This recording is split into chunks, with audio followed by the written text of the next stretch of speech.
Hey, everybody. Just wanted to get on here and let you guys know that this is going to be the only time we talk about this situation. This is very personal and private to our life, and we want to put this information out there, not for us, but to help other people who are going through the same thing, to let you know that you're not alone. So if you see us in life, please try not to pry into what is going on with our family. Yeah, we've experienced a lot of trauma and anxiety because of what we're about to talk about happened to us. We're choosing to share our story, like Jerett said, to help others learn, and if they're going through something similar, to know that they're not alone. This is our experience to tell, and ours alone, and we're choosing to tell it this way. We all agreed this was the best way for our family to tell our story. Please, listeners, listen with a gentle and kind heart. This experience was definitely not easy for us, and it's not easy to tell and relive it.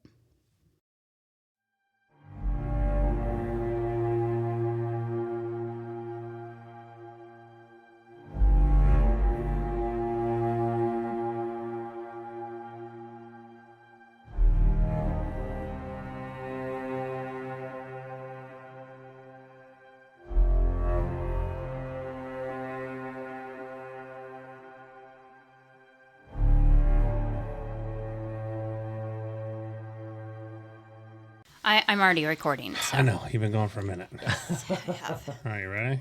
Yep. Ready. You ready? Mm-hmm. Okay. You can cut the edit from here. Clock started. Welcome back, friends, listeners, new subscribers, people who are only here for these stories. Yeah. This is episode 7 Yes, episode 7. into the journey of the last year of my life. Yes, sir. And we're going to give it to you guys how it is. Yeah.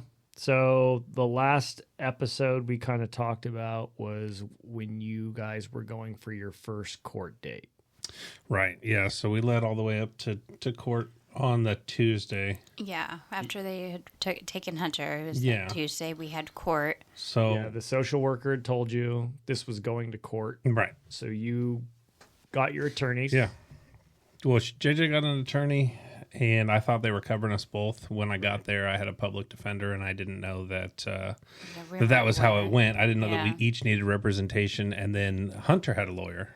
So Monday night, I didn't sleep because I was thinking, all right, tomorrow I'm going to go in there, and I'm going to tell them it's all big misunderstanding. Mm-hmm. This is what happened. This is what actually this is, and this and this, and there's no proof and there's no case. I've never been arrested.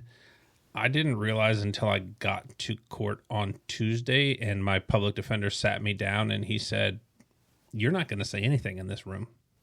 Right. You don't get to say anything in this room." Right, which is a common misconception people should probably know about. Right. You know, you watched NCIS or any show on network television that deals with lawyers and court cases. And right. So I was thinking that this is going to be just, hey, come in here, tell us what happened, tell us your side, let us give us a chance to judge you, right? Because the judge had filled out a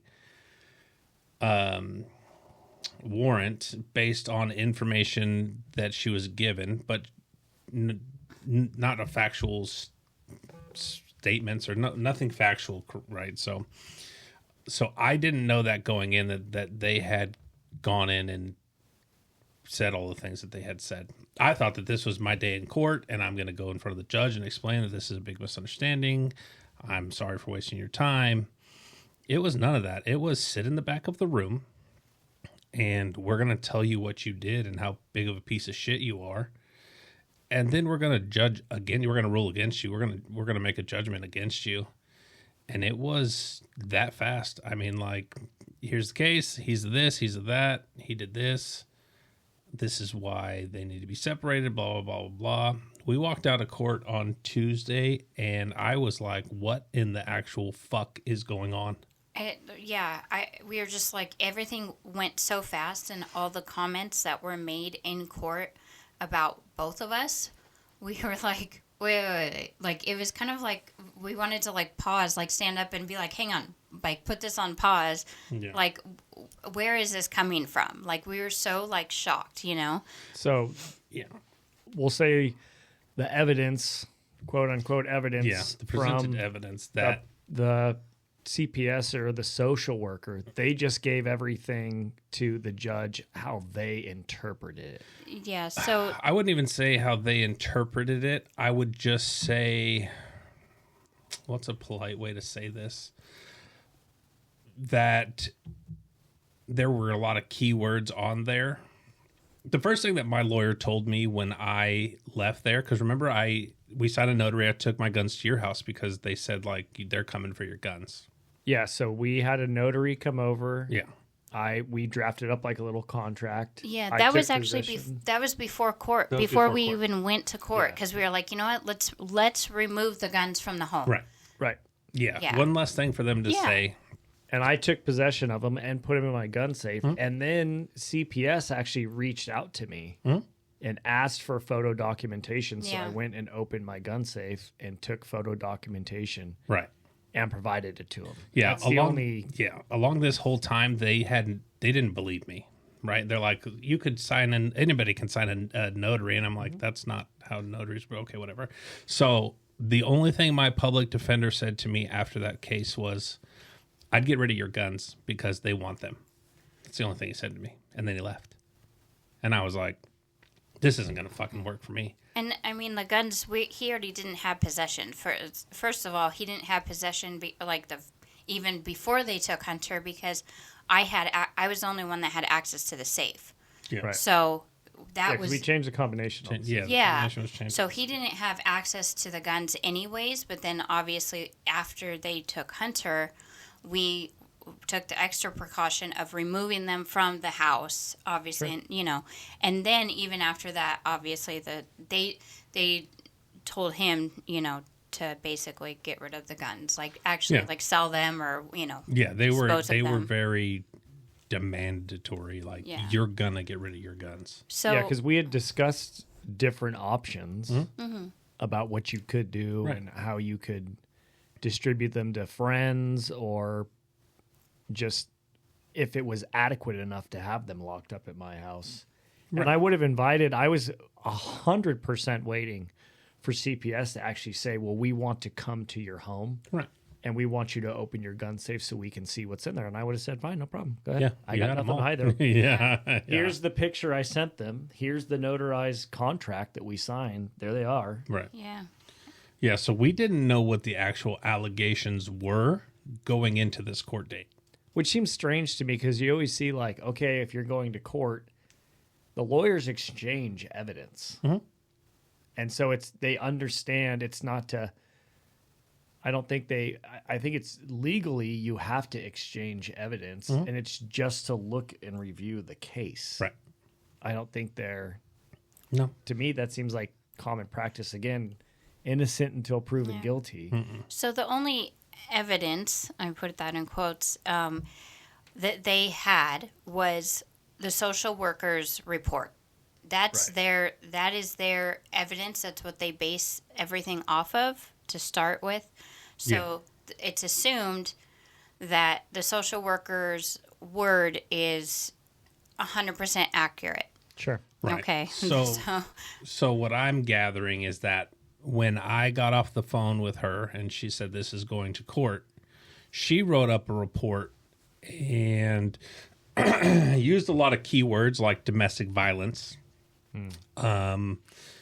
Waving of a firearm. waving a firearm. She said, and I quote, "I'll kill all you motherfuckers." And I said, "You got that?" That's where I said they got that shit from the podcast, Right. And I didn't find out that they knew about the podcast until recently. So they clipped that from the podcast, like that's how I actually speak in real life, and they said that I have unresolved panic disorder from the military, and that makes me unfit. That makes you dangerous, Oh, it makes me according dangerous. to Yes. the terminology. Yes. So they said I'm a danger because I have panic disorder. And then for me, they claimed that I was I was failure to protect. so that I was continuously putting Hunter in a domestic violence. Yeah, because there was dangerous continued domestic violence in the home. Yeah. Which apparently there and I was a wasn't, drug addict. but- Which, if you listen back to the episodes, and if you were part of this like I was, there was never anything, no police report, no arrest, no ticket, no misdemeanor, no felony, no charges placed against you, no anything. No, I've never heard anybody accuse me of domestic violence outside of that courtroom.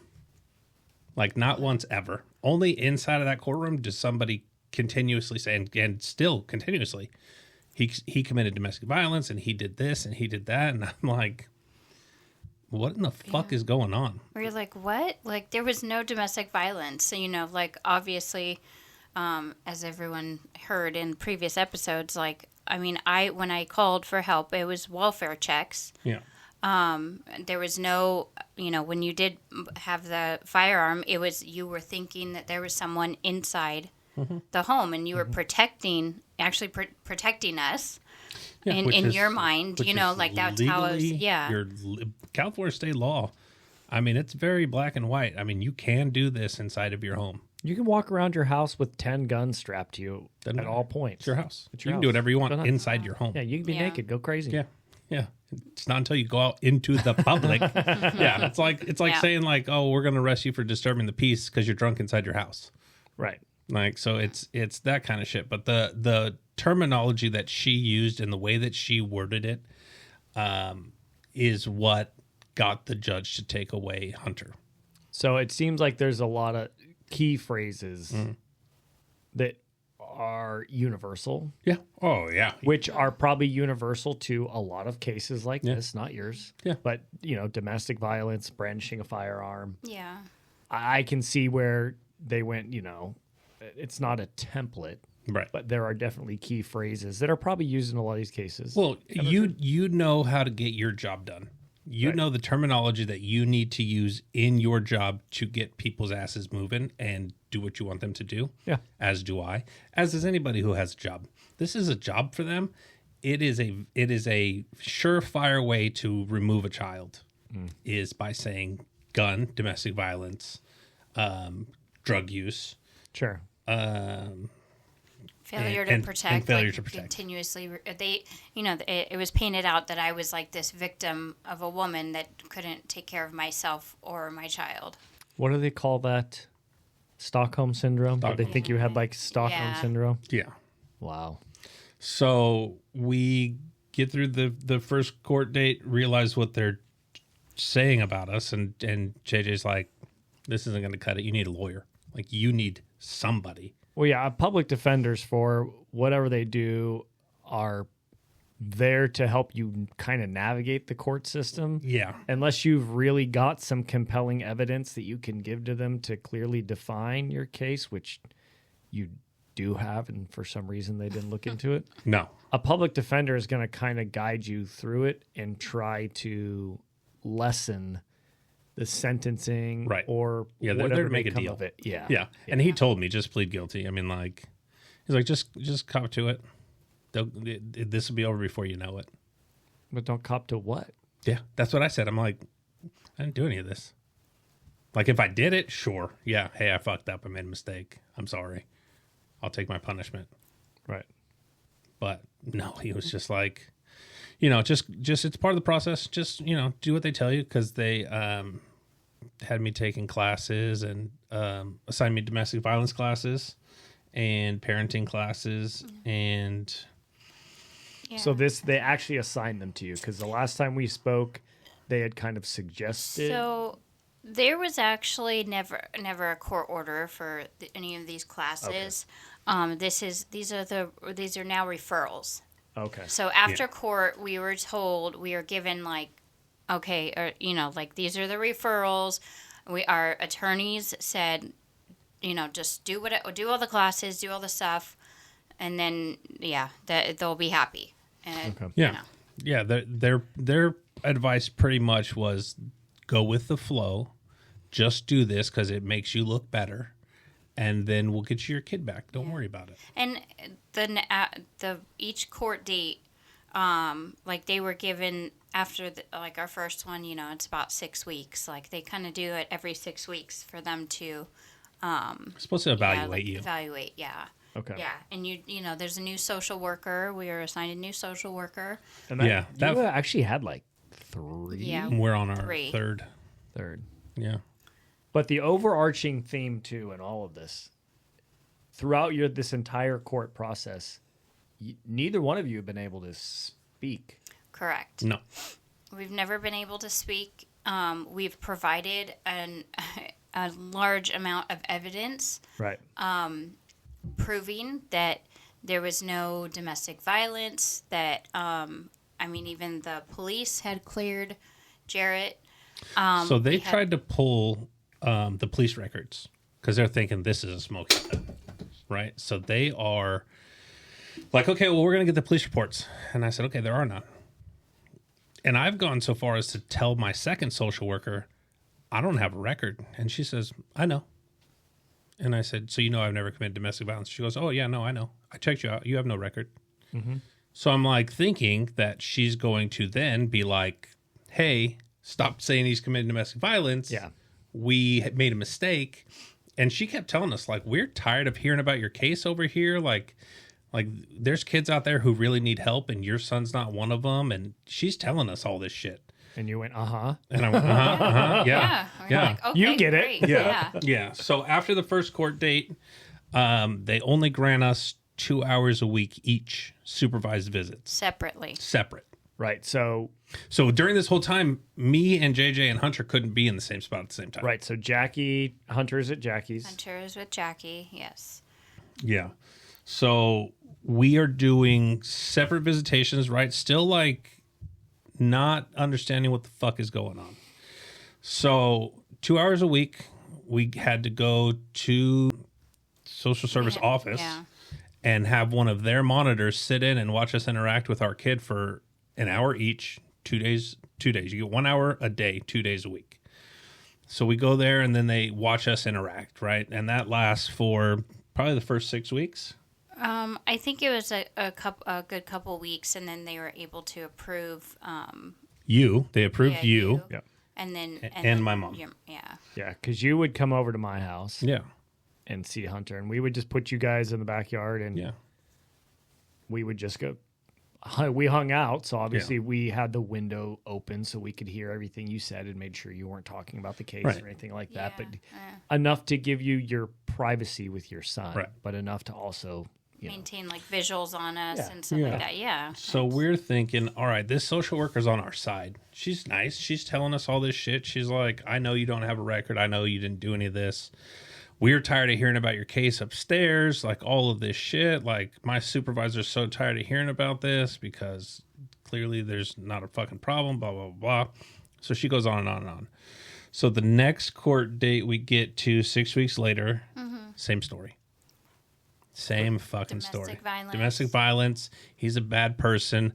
We want a restraining order. That's what the county council kept saying. We want a restraining order. Well, I remember when you guys got the second social worker. And I remember when you were going to that court date.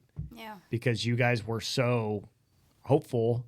Yeah. Oh, like, dude, they keep you full of hope. Yeah. Oh, dude, it's going to be, she knows everything. She's going to get this cleared up.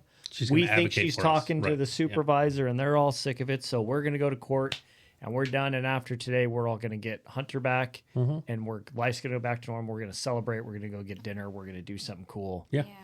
And that was wrong. No such luck. So just to go back really quick, we didn't talk about what we had to do after the first court date with us, with our living situation. Oh, yeah. We couldn't live together. So we sold the house. But hang on. Were you not allowed to live together? We were not allowed to. Per a court order. There was no court order. But however, our attorneys and the social worker said there is no way that they insinuated that I would be the first one to get Hunter back. So they said there's no way that we would be able to get Hunter back to you if you and Jerett are living together. And so obviously our first, we're like, okay, well, we need Hunter to get back to one of us. Like, we need to get back to normal of some sort, Right. Well, and I'm digging a fucking financial hole that I can't fucking dig myself out of. This shit's not cheap. So we sell our house. Yeah, we had to rush to sell the We had house. to rush to sell the house. I moved into an apartment. You had to actually... I had to live with my sister. But I also got Jeremy an apartment because Jeremy couldn't live with my mom, and that's my fault. So I got Jeremy an apartment, so JJ had an apartment that she was living in, and the social worker told us, like, if I see him here, I'll report it. Like, he can't be here. If Like at if my they see you apartment. at At her apartment. Okay. Yeah. So we were like, all right, cool. This whole time, this whole fucking time, we've been abiding by these fucking rules like they're written in stone, right? And they're suggestions. They're them telling us, like, you need to do this to get your kid back at the next court case, at the next court case, at the next court case. Yeah. So I'm like, all right, fine. So We'll suck it up and live separate. Yeah, That's yeah. fine. Yeah, so JJ's in her apartment. I'm back and forth between Jeremy's apartment and my sister's house and then work. So luckily, we sold the house, made a little bit of money. I can afford to do this, right? I can stay afloat now. Right. Right, but you got to remember paying for an apartment for JJ, paying for an apartment for my brother, and giving my mom money cuz she has my kid. Right. So I didn't get any less bills. I got 3 times as many. Yeah, Yeah, you got rid it's of a more. mortgage, Right. but the fucking We're still paying more. yeah, sets of the rent on Yeah. her apartment was as much as the fucking house, and then I had Jeremy's, and then I'm sending my mom money because this was out of nowhere for her, right? And right, it's an extra burden. yeah, and Hunter for things. he clothes. needs clothes. He's he's going to school. He's playing soccer. He's doing all this stuff. Pay for gas. She's wasting gas. She's driving him everywhere to all these appointments because I can't see her and I can't see him, and JJ can't see him without my mom present. So my mom you couldn't pick him up and take him to no. Yeah. No. I So- mean, and then we weren't going to waste like our visitation time on driving to like a location with him. You know what I mean? Yeah. Like we want actual like time with our son. Yeah. Not in the car. Yeah, so I could not do this with the house. I couldn't. And it was very clear to us that we had to give it up. I mean, like, it fucking sucks. Like, that was my dream home, right? Like, that was the fucking house, Like,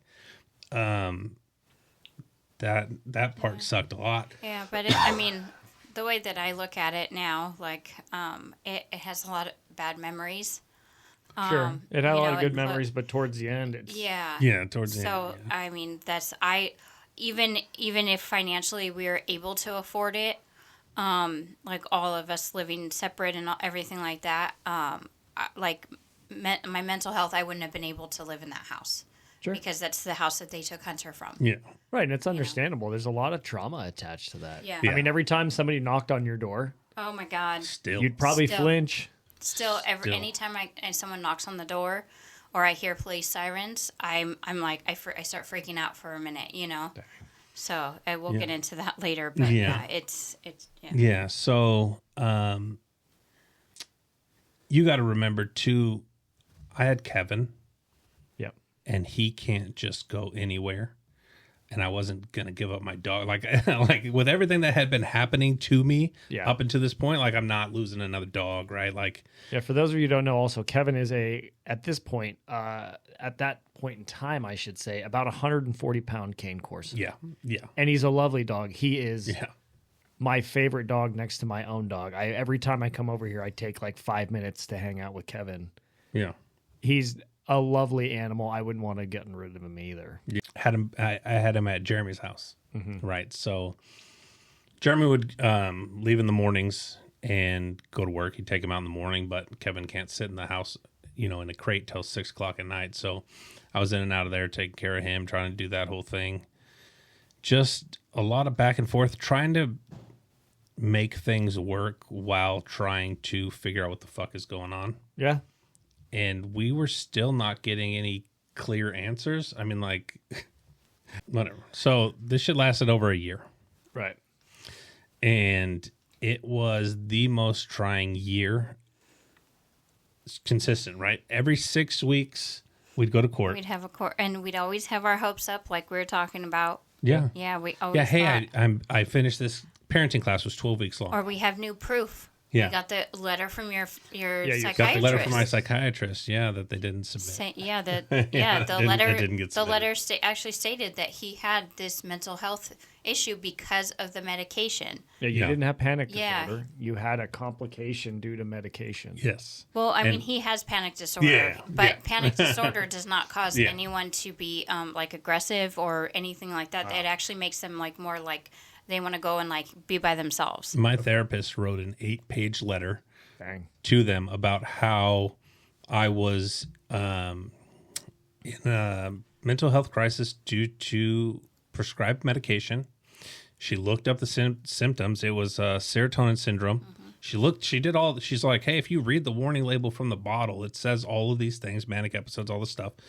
She sent it to them and she said, at this point, and this is the first time she wrote a letter, she's written 4. Dang. She said, at this point, what you are doing is child abuse. Like keeping the child from his parents. Yeah, what the courts are doing is child abuse. Yeah. And they said, you're no longer allowed to see that therapist. So they tried to tell me I couldn't see my therapist and that we needed to get a new therapist, one that they appointed, and all this shit. And they kept saying that it's weird that we have the same therapist, right? Because we were doing couples counseling with this therapist, and But then also individual. and then also individual. Yeah. And our therapist like called him out on all this shit. What's weird about it? We don't know. I don't know. We still don't know. We have no idea. So we, so then they got like personal, right? Then it was Yeah, it the felt tone very changed. personal. Yeah. The tone changed a lot in like, because now you're putting them on their heels, right? Now you're like, hey, what you're doing is fucking wrong. And they don't like to be told that. Right. So you're completed the courses. Mm-hmm. You have Yeah. abided by every suggestion and every request that they've made. I even switched therapists, even though I didn't want to, but just because there were so many complaints about our actual therapist, I went and I used one of their court-appointed or referred therapists. Yeah. Didn't she tell you some shit about? Yeah, there was some different things that she had said in there that you can tell, she works for the county. So, I mean, it was... Yeah. Yeah, so... Things that a therapist would not tell their patient. Like... And what I found very interesting about it was at the very end, after I completed everything, I said, can I have my paperwork? Like, can I have, like, the letter or the information that you're going to send to CPS? I mean, it's a medical thing, so wouldn't I should get it, Mm-hmm. And I've been keeping a lot of like records with everything, trying to stay organized with all this. And she said, "I'm not allowed to give it to you." And I was like, I don't understand. Yeah. You're my therapist, right? Yeah, Isn't that a HIPAA violation? that's Technically, that is your medical information. what I thought. And what technically that should have gone to you, and You distribute it. distribute. Yeah. Yeah. But nope, it went to social services or CPS social services, and then she said I can send it to your attorneys, but technically you're not allowed to have it. So Could you see it though? So if they I sent have, it to I your- still have, I don't know if it's in any of the reports, but I still have not seen it to this day. So did she just say you can't have it, or you can't even look at it? She told me I cannot send it to you, and she didn't. She made it seem like my attorneys weren't allowed to give it to me either. So It's just, again, I don't was don't like, understand yeah. it. I'm like, this is the therapist. My therapist calls it kangaroo court. Yeah. But that's, again, to me, that's like a HIPAA violation. Yeah. That's like me going to the doctor and getting a checkup Mm-hmm. and going, "Okay, doc, what's going on?" I can't tell you that. Yeah. Yeah. Yeah, I'm gonna tell your work though, and they're gonna Yeah. decide what they're gonna do with you. Yeah, like I can't tell you that. I'll tell Kendra, Yeah. and then Yeah. she'll figure out like, why? It's Yeah. just me and you here. Yeah. Yeah, I've it been made spilling no my sense. fucking guts to you for the last 13 weeks. Yeah. Yeah, you know all the things. Yeah. Yeah. What is your diagnosis? Yeah. I do know that I was told that she recommended for the case to be closed, and Okay. that was about Positive 6 months before the case even got close to closing. Yeah. So you have 2 medical professionals, 2 different therapists, And actually 3, because we had Jerett's psychiatrist as well. that have all said this case should be closed. That there's nothing to keep this open. right. That- No evidence, no police reports, no nothing. So It's almost laughable, dude. I'm sorry, but so cops actually do this thing. It's shorthand, right? It's called CAD calls, right? Okay. So when there are no reports that they can read from, you can get their shorthand from the day, right? like, so we call them like their daily report is what we do in construction. Kinda less like- than that. So it's your radio calls, right? But it's shorthand from that, right? So it's like It had like my code call 4. briefly on Yeah. my So it's call, like code 4, subjects in the pool, right? Because I was in the jacuzzi the last time they came. Right. Code 4, subjects in the pool. Big dog in the backyard. Kevin was in the backyard. Yo, be the dog, bro. yeah. So they're not coming. So Yeah, I wouldn't. please don't shoot my dog. So they got the shorthand right, and in that shorthand it says code 4, no verbal or physical domestic violence. In their shorthand, none. In their shorthand, and still in court they said I was committing domestic violence after they had that report. Yeah. Bro, We've been baffled this whole entire time of like, it's just how, I don't know how they're able to say these things when there's proof that it didn't happen. Right. That's Like, that's it just, that's the thing that really gets me is it's in court. It's my evidence against your evidence. If it's my word against your word and there is no evidence, the court throws that out. my lawyer told me if this was a civil case, I'd have walked you out of court the first day. You did nothing wrong. That's what I'm saying. But Yeah. then now you guys have accumulated all of this evidence to the contrary that Yeah. you did nothing. I should say, come to the contrary of what was accused of you. Mm-hmm. You have letters from Everybody. therapists and psychiatrists and everyone else, and you've clearly reviewed because you guys could look at CPS's reports. the ones that they submitted Yeah. right before, like going into 2 days court before hearing. court. Yeah. 2 days before court, we would get their report on what their findings were. So, mind you, I had to take domestic violence classes, and I'll get into this about how much I'm fucking upset that I had to sit in these classrooms with people who openly admit to beating their fucking wives. I'm not that fucking guy. I don't need to associate with you. I don't need to be your friend. I don't need to fucking be in this class with you. I don't need to hear about your fucking tics and your triggers and why you fucking did it and how you fucking this and that and what makes you go off. It's not my fucking, that's not my bag, bud. Like, Yeah, I don't want to know that. No. I don't want to hang out with you. No, I don't want to associate with you. I don't want to buddy with you. I don't want to laugh and joke with you. I don't want anything to fucking do with you. Yeah. So I built good rapport with the teacher, right? The guy who's fucking instructing the class. Glowing review. Jerett was a fucking pleasure to have in class. He always fucking had something to say because I told him at the very first class, I said, hey, I'm not going to have anything to say about domestic violence. I'd never been charged with it. I've never been arrested for it. And he goes, I get it.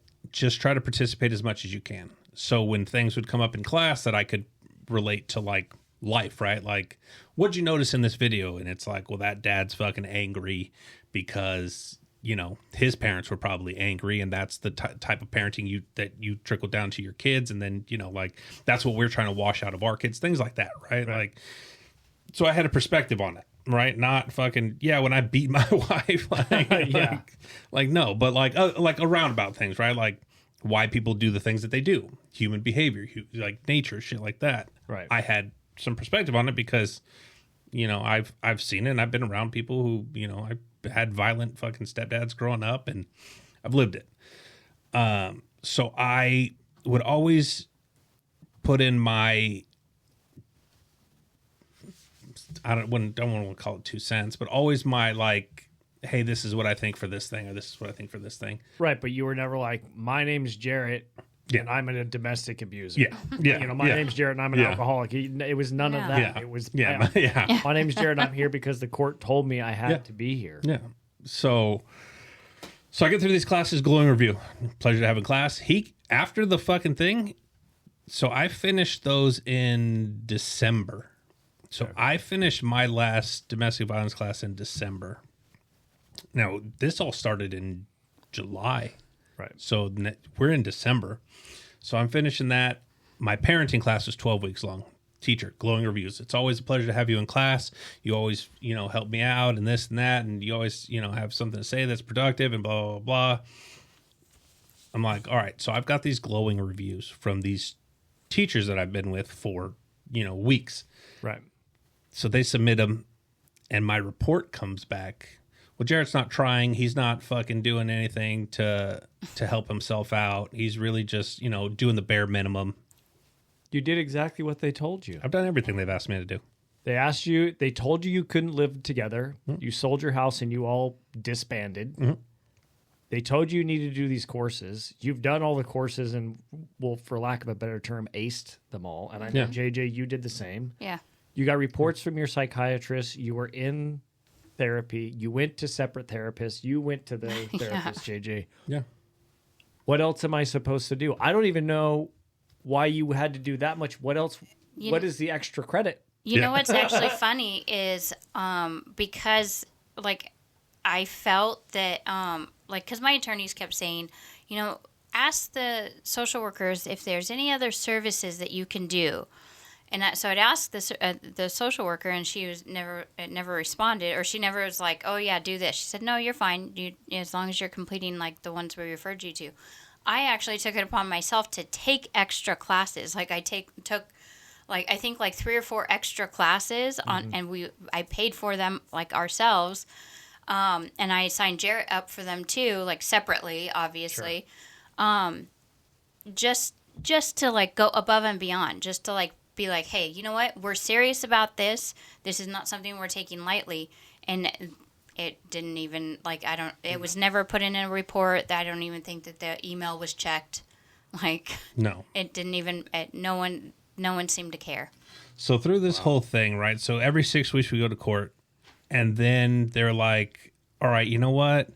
Let's amend some of these allegations. Well, first it was they asked for a continuance. Yeah. Remember? So, yeah. Okay. So they asked for a 45-day continuance. Right. So you guys were supposed to go to court. Yeah, and then they couldn't make it because holiday schedules. Yeah, they said everyone's going on vacation. Everyone's going on vacation. We're this is our child, and we have to be 45 days with 2 hours. Wasn't this around Christmas? This was more August, September. Okay. Time, yeah. Yeah. And we're this has to do with a child. If it was a charge of something, or it was a different type of I was in jail and you're okay, you're out on bail, I want a 45-day continuance, great. Okay, yeah. But I've only got 4 hours with my fucking kid a week, and I need you motherfuckers to come back and give me more time, and they wouldn't. They wouldn't give me more time then, and because it got bumped up to 4 hours. Yeah, it did, at that point, I think it was up to 4 hours a week. So I was getting 2 hours, 2 days a week. Well, you guys are still, you're in an apartment, Separate, your sisters, and back and forth between Jeremy's apartment. Yeah. Yeah. So you we're just okay, how do you just push it off no big deal, And then the social worker had asked me around that time, how do you feel about getting a restraining order against Jerett? The county attorney is asking for one. And I said,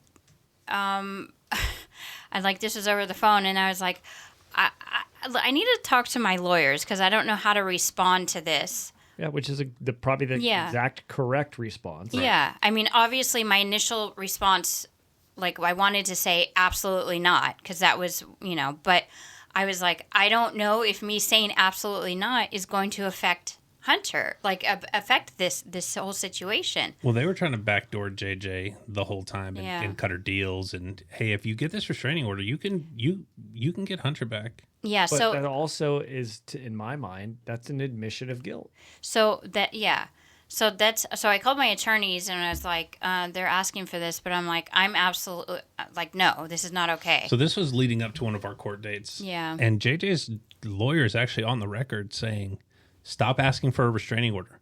They want to be together. They're never going to agree to this. Stop asking. Yeah, because we were like, there's not, why would I get a restraining order? Like, it just didn't make sense. Like, I was like, there's nothing, there was no domestic violence. I'm not scared of him. There's nothing that, like, there was no reason for it. Sure. Yeah. So then go ahead. Now you can go back to your leading up to this or whatever you were saying. I don't remember. There's so much shit that happened to me. Yeah. But, the social worker reports that are coming out aren't reflecting what she's having meetings with me, because I have to see her once a month. I have to check in. Mm-hmm. And these reports that she's putting out are not reflecting what she's telling me in these meetings. So she's telling me, we're tired of dealing with this. My supervisor's over this. And then she's like, request 6 months more extended this, or fucking may increase to 8 hours, but still no parents can be together. The parents can't be together with the child. Right. So yeah, it was just like, it was very confusing. Yeah, very so confusing. Even though there was no restraining order in place, the three of us still couldn't be together. Right. They were telling us, like, you can't be together. And if it's found out, then Hunter will be removed and like from Jackie's care, basically. Yeah. And they put into kept foster threatening his care placement. again. Yeah. Yeah. He's going to lose his placement. Yeah.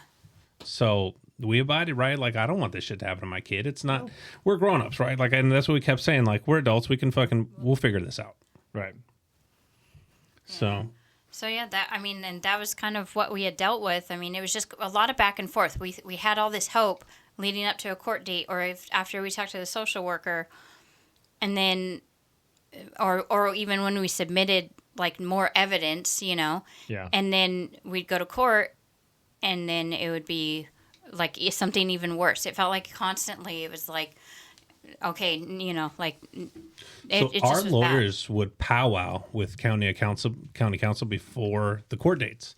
Right. And they would come to us and say, like, okay, well, this is what's going to happen. She agreed to this and this and this. And then we'd go into the courtroom and she would totally go against everything that she just said in the fucking hallway to give us hope that, something's going to change. And she would just go in there and just fucking domestic violence. He did this. He put a gun in her face and she came back for seconds and all this just fucking crazy, wild, off the wall shit. And we're just sitting there like, okay, our lawyers are going to fuck her up for this. Like, our lawyers are going to say something. Nothing.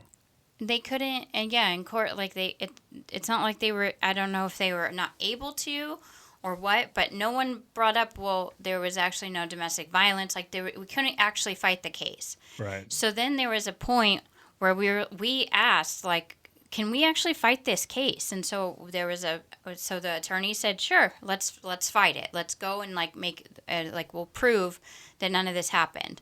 I remember this one. Yeah. And so, we were like, okay, here's a witness list. Like, we got all the information. We provided everything to the attorneys.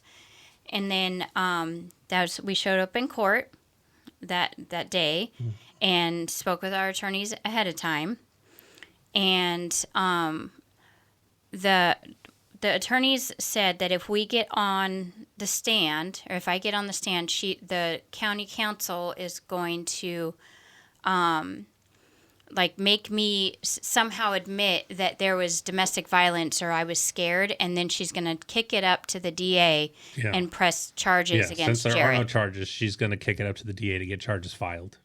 Right. Yeah. So what she's going to try to do is get felony criminal threat. Mm-hmm. Yeah. She's going to try to make it seem like you were in fear for your life. Yeah. And then that's a felony criminal threat. Right. Yeah. Yeah. And then she's going to kick it up to the DA. They're going to pick up charges. Then I'm going to go to jail. So our lawyers were like, we don't want this to happen. But we've discussed it and we can amend these allegations. Right? So then they go through, they take off fucking drug addict, obviously. They take off fucking... that we continuously committed domestic violence. And put Hunter in danger. That it was more like a one-time thing. They did not take off that I have unresolved panic disorder, which makes me a dangerous person to be around. And they kept some other shit in there. Like they said I brandished a firearm inside my home. Like, not illegal. Again. They changed the wording from waving to Well, yeah. brandish. Yes, they changed the wording from waved a gun in JJ's face. Like, I'm like, I would have gone to jail. I don't know if you know how the law works, but domestic violence with a gun enhancements, 5 years. Yeah, right out of the gate. Right out of the gate. We wouldn't be having this conversation. No, like there's even if you get not found guilty on all the other shit, the gun enhancements 5 years doesn't matter. Yeah. So I'm like I don't understand how you guys are like rolling with this. Like, do you think that I'm in jail and they're letting me out to come to court? Like, what in the fuck do you think is going on here? Yeah. So they changed that from waved a gun to brandished a firearm in the home. And I think that's about it. Yeah, I think it was. And then they took off your stuff. Your stuff. Much, yeah. They took off all of her failure to protect and all the things that they said about her. They took off. So we were like, okay, great. So we amended it, and okay. So we didn't plead. We didn't plead guilty to it. We pled no contest, right? Because amended charges. I told my lawyer like I didn't do any of this shit, and he goes, "It doesn't matter. This doesn't matter." He said, plead no contest. It's not an admission of guilt. It's not fucking saying that you did it. You didn't do it. Doesn't matter. He's like, you agree to whatever. It's like an acknowledgement. Yeah, you acknowledge that we're changing these things. And I said, whatever. I don't give a fuck. So then they go in and talk with the other attorneys, or the county attorney. Yeah. And then they come back out, and we're thinking, okay, great. Like, this is going to be, like, lessened. And then go ahead. So they come out and they tell JJ, if you don't get a restraining order against Jerett, they are going to come after your parental rights. Which I think they said they were going to take Hunter from you permanently. Yes. Parental rights completely. Yeah, they were going to go after Hunter because she's this victim. So, and she can't protect herself. So they're going to take Hunter out of her care. So they said, but if you do sign it, you can move home to Jared's mom's house today. You, as in JJ. Yes, I could. Yes, not me. Yeah. No, fuck me, because I'm the bad guy. But and we said we were like, wait a minute, like we obviously. Mind you, the court date before that, her lawyer's on the record saying this will never happen. They want to be together. They will never file a restraining order. Stop asking. Right. Yeah. So now they come out and coerce JJ into getting a fucking restraining order. Yeah, so we were like, wait, like, okay, so, but then they said, oh, don't worry, it can be brief, or it can be a peaceful contact restraining order, which means Jerett can still see Hunter, Jerett can still see me, but us three can't see each other, which is, we're in the same situation, and Jerett couldn't, like, go to like my home, like Hunter and I's home, which is Jackie's house, right? Or what would be Jackie's house, and like school, which Hunter's in homeschool, stuff like that, like 100 yards away or whatever, and then he'd have to like get rid of his guns, which still in this whole time his guns were with you, so technically he still didn't have his guns. Yeah, he didn't have access. Yeah, but they wanted this restraining order. Yeah. And we were like, okay, well, you know what? This gets me with Hunter because at that time, Hunter was having a lot of mental health issues. We did, see some things that he had, there were things that were very concerning about his mental health. Even his therapist was very concerned about him. He felt like he was a burden to everyone and stuff like that. It wasn't going down a good path. Right. So we said, okay, you know what? It's 6 weeks. It was a 6-week. They sold it to us as a 6-week. You can still hang out. Peaceful contact. Yeah. They just want. They said they just want your guns. They just want you to give up your guns. So I said that's fine. So we were like, this is for Hunter. Like we need, we'll figure this out. It's not, and so that was the agreement that we had come across or we had made when we went into court. Yes. So what we got while we were in court is a 6-month no contact order. I can't go to my mom's house. I can't be within 100 yards of JJ. And mind you, I can still see Hunter. This is family court, right? This is supposed to be about my son and protecting my son. Not once ever did they say, like, you can't see your son. So if you were such a danger to Hunter, supposedly, then shouldn't it be like he shouldn't have been able to see Hunter? Like, it was really weird. They didn't want him and I around each other. Yeah. Like, we couldn't see each other. Yeah. So that was a blow for me, right? I was like, whatever, it's 6 weeks. No texts, no calls, no communication, no visits, no fucking nothing, right? Yeah, I remember. So, but I still get to see my son, right? So, not sure what this case is about anymore at this point, because they have not said anything about my son in the last couple of cases, but they have been very adamant about me and JJ not spending time together. So, I mean, I think we can kind of wrap it up right there. yeah. But you did. So you took I don't want to say you took the deal. I mean, Yeah. No, she took the deal. She got Hunter back. I mean, like, So you got to move into. I moved into Jackie's house Jackie's house. because I could not take Hunter and have him at my apartment. Yes, because Jackie is an approved supervisor. So that's why. Yes. Technically, I didn't even get custody back at that point. I just was able to live with Jackie. We'll call it, you had full-time visitation. Yes. So Yeah. that's when I moved in and got rid of the apartment, and and then obviously you can get into in later episodes. We'll get into probably the next episode. We'll get into what the 6 weeks did to me and what it turned into, and that'll be a very dark one. The next episode will be a fucking heavy. So viewer discretion is always advised with these, and the next one's going to be heavy. Yeah, the next one's not going to be fun. Yeah,